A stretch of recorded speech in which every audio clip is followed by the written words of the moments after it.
The holidays had rolled around once again, and just like every year, my family was getting ready for what promised to be another wild, but ultimately heartwarming, Christmas get-together.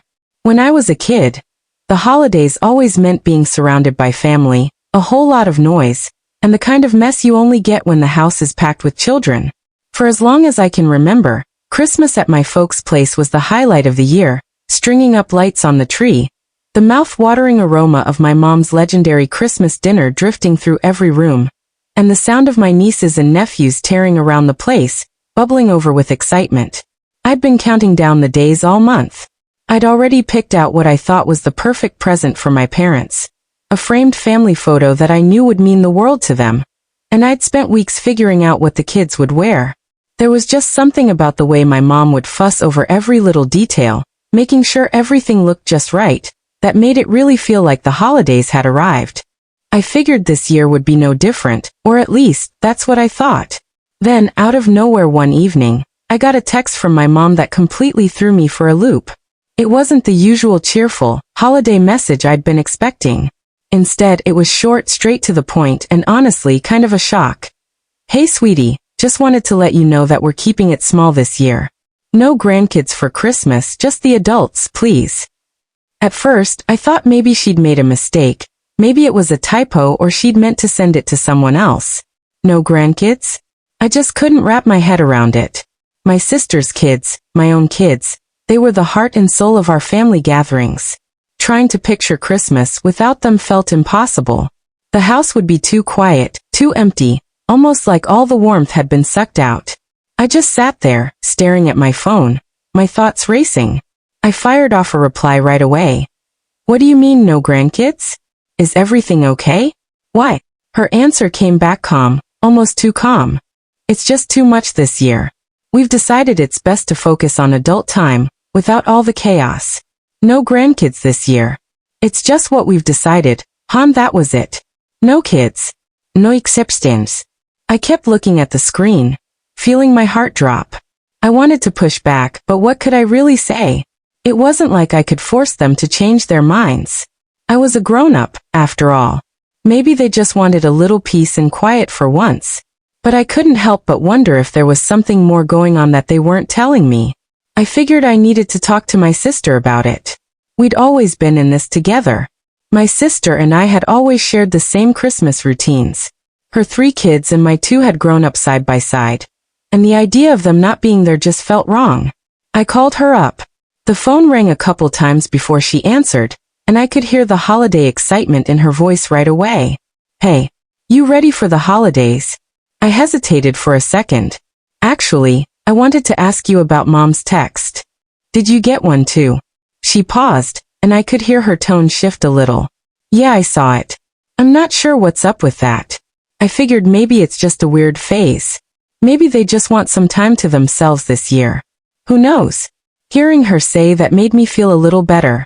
It didn't sound like she was hiding anything, but still, something about it just didn't sit right with me.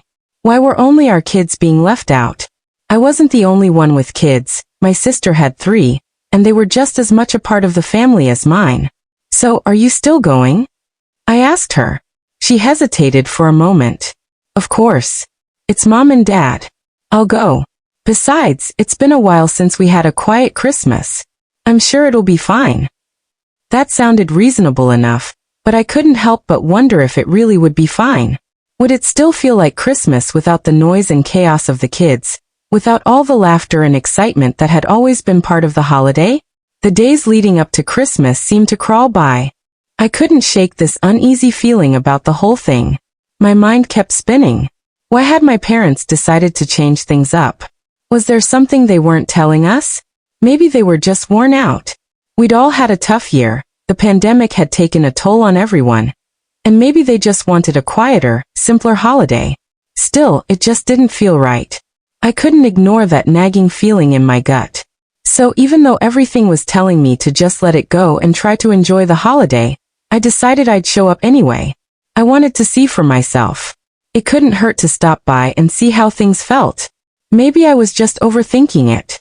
Maybe my parents were just trying something new and would realize how much the kids meant to all of us when it came to the holiday spirit.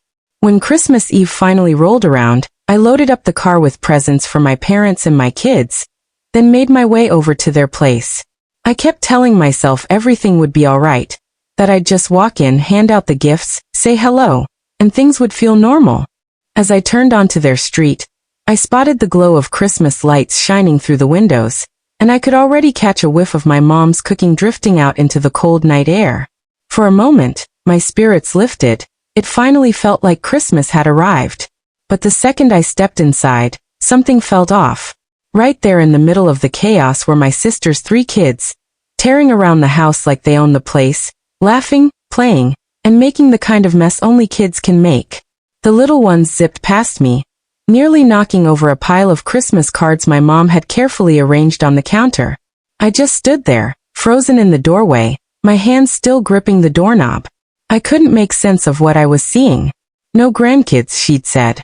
I'd been told, plain as day, no grandkids this year. Yet here they were, all 3 of my sister's kids, running wild with the same excitement as always. I looked over at my mom, who was busy in the kitchen, stirring a pot of something that smelled incredible. "Mom," I said, my voice a little shaky. "What's going on? I thought you said no grandkids this year." She looked up at me with a warm smile, acting like nothing was out of the ordinary. "Oh, it's fine, sweetheart. They're the exception." Her words hit me hard. The exception? I echoed, almost laughing at how ridiculous it sounded. "What do you mean, the exception?" My mom didn't seem to notice the frustration in my voice. She just waved her hand like it was no big deal. "Well, you know, they're family, and they've been so well behaved this year. We figured they deserved to be here." I couldn't believe what I was hearing. Was this some kind of joke? A reward for good behavior? My kids had been just as excited for Christmas, and now they were left out while my sister's kids got to have all the fun. It didn't just feel unfair, it felt like a slap in the face. Right then, my sister strolled over, grinning as she grabbed a glass of wine from the counter. "Hey, you made it," she said, her voice way too cheerful, like she didn't notice anything was wrong. "Isn't it nice to have a quieter Christmas this year?" I forced a smile, trying to hide the frustration boiling up inside me. "Yeah, it's great." I glanced over at her kids, still bouncing around the living room, laughing and jumping on the couch. Then my sister dropped the real kicker. You know, they were the exception. Mom and Dad made an exception for us this year. We just thought it'd be nice to have a little extra cheer in the house. You know how they are with the grandkids. She shrugged, like it was nothing, like her kids breaking the rules was just the way things were supposed to be. I could feel the tension building in my chest, but I kept my mouth shut. I didn't want to ruin Christmas for everyone else, but deep down, I felt completely betrayed. I'd been left out for no reason, just because my kids weren't the exception. It was a tough pill to swallow, tougher than I expected. I stood there in the living room, surrounded by the chaos of my sister's kids, trying to make sense of it all. The house suddenly felt smaller, the sound of kids' laughter echoing in my ears, almost too much to handle. I glanced over at my parents, who were chatting happily with my sister, totally unaware of the storm brewing inside me. It was like I'd become invisible, standing on the edge of the family, unable to find my place in this new version of our holiday. I took a deep breath, doing my best to keep it together, but every second felt like it was pushing me closer to the edge. I walked over to the table and set down the gifts I'd brought for everyone. My heart wasn't in it anymore, but I didn't want to be the one to cause a scene. I wanted to yell, to demand an explanation, but I knew that would only make things worse. I wasn't about to let them ruin my whole holiday, even if it already felt ruined to me. As I started to leave the room, my sister called out, stopping me in my tracks. "Hey, why don't you sit down? It's been ages since we've had a chance to catch up." Her voice was too sweet, too fake. I could see the smug little grin on her face, like she knew exactly how I felt, and it just made my blood boil even more. "I think I'll pass," I said quietly, my voice cold. "I'm just not in the mood." I turned to walk away, but my sister wasn't about to let it drop. She followed me into the hallway, her voice sharper now. "Come on, seriously, what's your problem? You know Mom and Dad are just trying to make the best of things. Don't be so dramatic." That word stung. Dramatic? I shot back, turning to face her. "You think I'm being dramatic?" How do you explain your kids running around, breaking every rule mom and dad set, while my kids are stuck at home because they don't get to be the exception? She looked surprised by how quickly my tone changed. It's not like that, okay? They just decided this year to, I don't know, switch things up. Don't make it into something bigger than it is. No, I said, my voice rising. It's exactly what it looks like.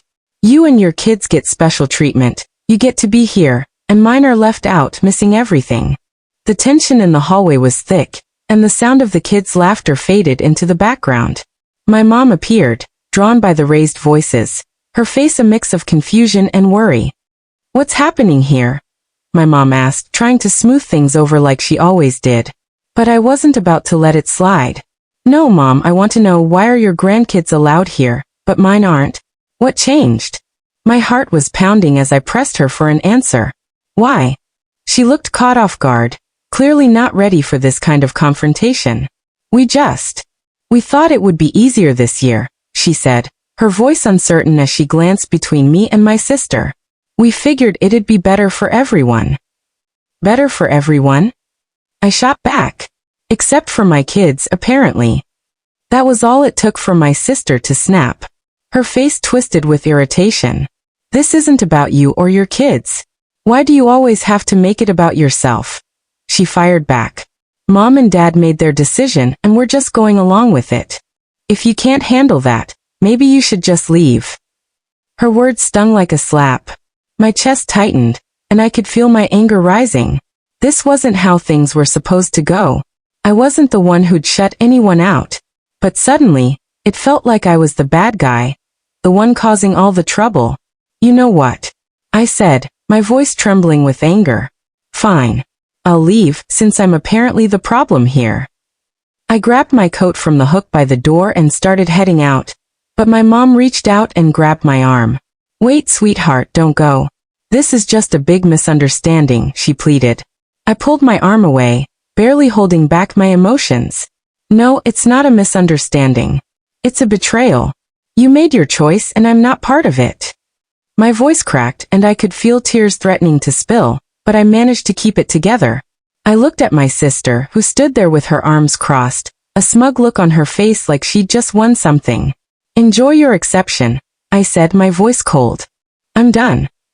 Without another word, I walked out, slamming the door behind me. I didn't care about the presents, or the dinner, or the holiday itself. All I could think about was how my parents had chosen her over me, and how my kids had been left out. As I walked away from their house, the cold wind cut right through me, but I barely noticed. My emotions were all tangled up, anger, hurt, confusion swirling inside me. My fists were clenched, and my mind kept replaying everything that had just happened. How could they do this to me?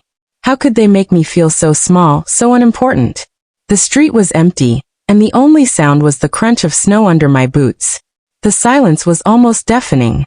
My phone buzzed in my pocket, and I pulled it out to see a message from my mom. Honey, please come back. Let's talk. I stared at the screen, my heart pounding. Talk? What was left to say? They'd made their choice, and it was clear my kids weren't part of it. The message felt empty, like an afterthought. I didn't know what I was hoping for, maybe an apology, maybe some real explanation, but it was just more of the same. I couldn't bring myself to answer. I made my way back to my car, every step feeling heavier than the last. My sister's voice echoed in my head, calling me dramatic, acting like I was blowing things out of proportion. It was like she didn't even care how much this hurt, or maybe she just didn't want to. I got to my car and slammed the door, needing to put some distance between myself and everything that had just happened. I started the engine, but instead of driving off, I just sat there, gripping the steering wheel so tight my knuckles turned white. My hands were shaking, and I could feel tears burning behind my eyes. I'm not someone who cries easily, but tonight had just been too much. From the moment I saw my sister's kids running around, to my mom's half-hearted excuse. It all felt like a punch to the gut. As I finally pulled away from the curb, my phone buzzed again. This time, it was my sister. You need to get over yourself. It's just Christmas. Get some perspective. If you're going to be this upset, maybe it's better you don't come around anymore. Her words cut deep. It was almost funny how fast she could flip things around and make me out to be the bad guy. Like I was the one being unreasonable, like I was the one who'd hurt her. But I wasn't about to let her twist it. I wasn't going to let her make me feel guilty for standing up for my kids. I didn't answer. I just focused on the road, my grip on the wheel even tighter. My mind was spinning, and I couldn't stop replaying everything. How did things get so bad between us? We'd always been close, me and my sister, or at least I thought we were. Now it felt like everything had fallen apart. I turned onto my street, and my house came into view. It looked warm and inviting, nothing like the cold, distant place I'd just left behind. The difference hit me hard, making everything feel even more final. I parked and sat there for a minute, just looking at my home. It was supposed to be my safe place, where I could get away from all the drama, but now it felt like the only place I could actually be myself, angry, hurt, and confused. I grabbed my things and headed inside, closing the door softly behind me. The quiet was almost comforting, but it didn't take away the heaviness in my chest. I dropped onto the couch and buried my face in my hands. My phone buzzed again, another message from my sister. I hope you realize how much this is affecting everyone. You've made things so awkward. Do you really want to ruin Christmas for everyone? I almost laughed, but it came out bitter. She still didn't get it. This wasn't about ruining Christmas. It was about the fact that my family had broken something that mattered to me. The one time I needed them to stand up for my kids, they turned their backs on us. The longer I sat there, the heavier everything felt, like the whole situation was pressing down on my chest. My phone buzzed again, but I didn't even bother to look. I already knew it was probably another message from my sister, trying to spin things her way, making me out to be the villain in all this. The quiet in my house seemed to echo my own thoughts, empty, disconnected, and full of questions I couldn't answer. I leaned back on the couch, trying to slow my breathing and calm myself down, but it was no use. No matter how hard I tried to shove it all aside, the anger, the hurt, the sense of betrayal, it just kept bubbling up, refusing to be ignored. I realized I needed to talk to someone, to get this mess out of my head before it swallowed me whole. I picked up my phone and scrolled through my contacts. Marta, my best friend, was the first person who came to mind. She always had a way of making things seem less overwhelming, always knew how to talk me off the ledge. I hit her number and waited, tapping my fingers nervously on the arm of the couch. When she picked up, just hearing her voice felt like a lifeline. "Hey, what's going on? You sound off," she said, immediately picking up on my mood. I don't even know where to start. I managed, my voice thick with emotion. "I went over to my parents for Christmas, you know? At first, everything seemed normal, but then I saw my sister's kids running around, playing like nothing was wrong, and my parents just let it happen. They made an exception for her kids, but not mine. My voice broke, and I couldn't hold back the tears anymore. I let them fall, not even trying to stop them. They didn't care. They didn't even notice how much it hurt. It was like they'd already decided, and I just didn't count." Marta was quiet for a second. Then her voice came through, gentle but steady. "That's really messed up, you know that, right?" "I know," I whispered, feeling the truth of it settle in. "But I just don't get it. Why would they do that? Why pick her kids over mine?" "I don't know," she said, her voice thoughtful. "But honestly, it sounds like they've been giving your sister's kids special treatment for so long. They don't even realize how unfair it is anymore.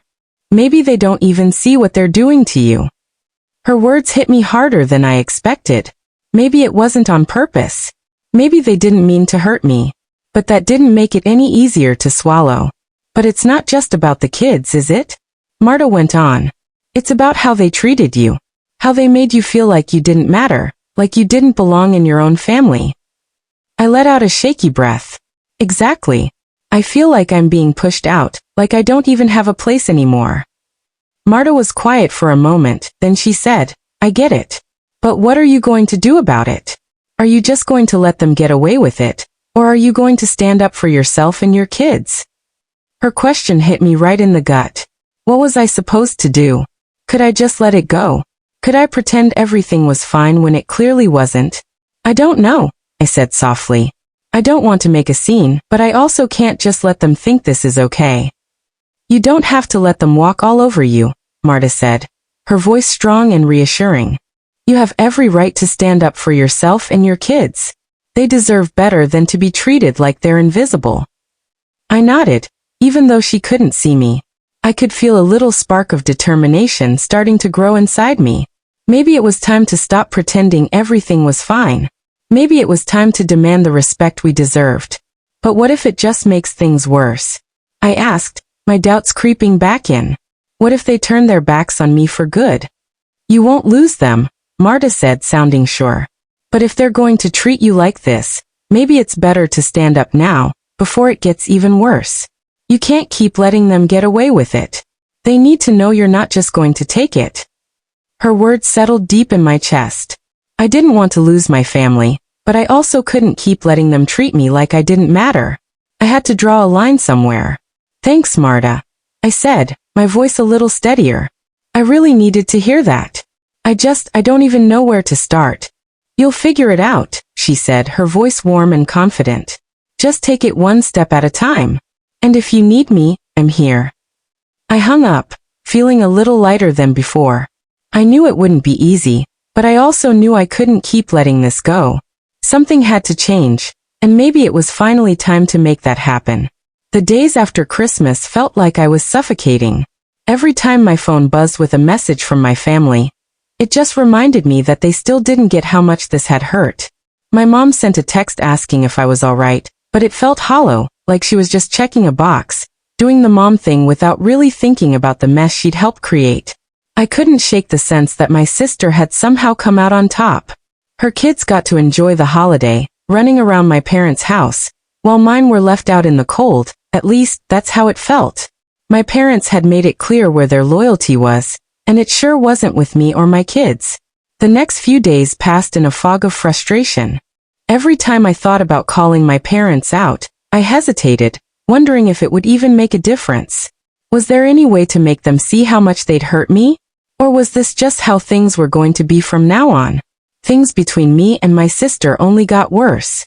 Her texts turned more passive-aggressive, like she was trying to guilt me for even questioning our parents' choices. She'd throw in little digs about how family should stick together, but the message was always the same. She was right and I was wrong. I couldn't take it anymore. I couldn't keep pretending everything was fine when it clearly wasn't. So I called my mom. The conversation was short, tense, and awkward as hell. Mom, I need to talk about what happened on Christmas, I said, trying to keep my voice steady. Oh honey, please, I really think we should just move on, she replied, almost cutting me off. It wasn't a big deal. But it was a big deal. I tried to explain, tried to get her to see how much it hurt, but she just kept brushing it off, acting like it was all just a misunderstanding. Eventually, I lost my patience. How can you not see this? How can you pretend it doesn't matter? I nearly shouted.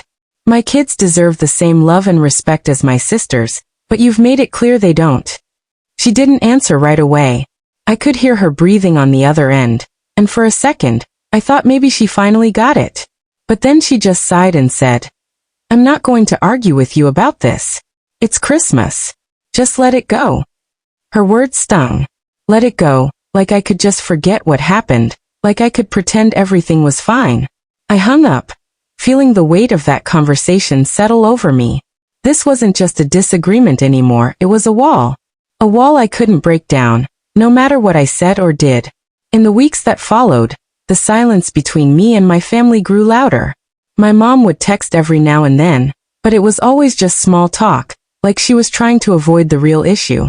My dad didn't reach out at all. The anger inside me simmered, but I couldn't shake the feeling that I'd already lost. Not just the holiday, not just my parents' respect, but my place in the family. Everything had shifted, and I didn't know how to get it back. I stopped going to family gatherings. At first, I told myself it was just for a little while, but then weeks turned into months. I couldn't bring myself to sit in that house, surrounded by people who had so easily chosen my sister's kids over mine. My sister, meanwhile, acted like nothing had changed. She kept posting pictures of her kids with my parents, showing off their happy little family. I could barely stand to look at those posts, knowing what was really going on behind the scenes.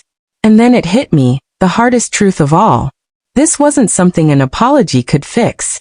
It wasn't something that could be patched up with a few kind words and a promise to do better next time. It was deeper than that. It was about love, about loyalty, about who mattered and who didn't. And I wasn't sure I could ever forgive them for making me feel like I didn't matter. Months went by. I watched from the sidelines as my family carried on without me, pretending everything was fine. But deep down I knew it wasn't, and maybe it never would be again. Looking back, it's tough to say who was really at fault.